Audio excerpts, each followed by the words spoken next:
So it is in that context that Gideon has been doing small few things to say if we have the resources, spiritual and theological and practical, and we have these challenges, what can you as a small boy of coming from Africa and you are positive and you are affected, what can you contribute? First contribution I set up a small chapel. It's called Bishop's Samuel Chapel.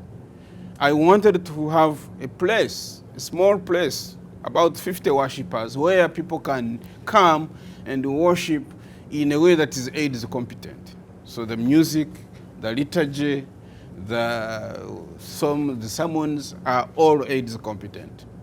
And now if you visit us, one of the researchers came from Berkley Center and visited that chapel and met some people there. So just to show the world that there is a way you can be church that is AIDS friendly or is AIDS competent.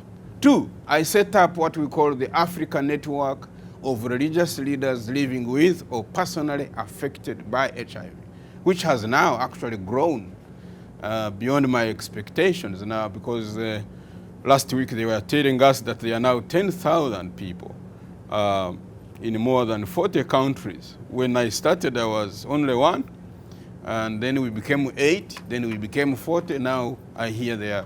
Of course, we are not happy that so many religious leaders are infected, but we are happy that they are able to stand and use their adversity to transform it into service.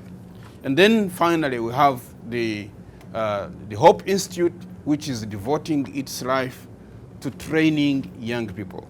When they were introducing the president for Georgetown at the earlier event, they introduced him as the man who is heading an institution that prepares young people for leadership. And I said, wow, this is great.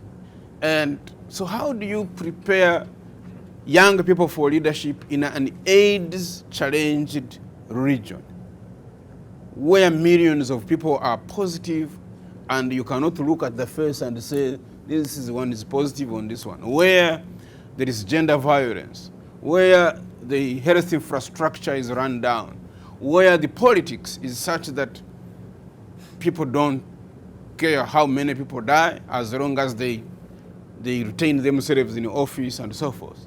There should be a way of training people. So the Hope Institute is saying we need to have 5 schools. The School of Vocational, Technical, Agricultural, and Environmental Sciences, so that people have the practical schools. They are not looking for jobs, they are creating the jobs. The School of Community Health and HIV, so that they can have the concept of community health issues, reproductive health issues, sexual health issues. The School of Business and Entrepreneurship, so that if they have a skill, they can go on and establish a business of their own. School of Transformational Leadership and Development, to make sure that they are leaders in their own families, in their own communities. And finally, the School of Religion, Theology, and Philosophy, so that they can have the resources we are talking down, we have been talking about.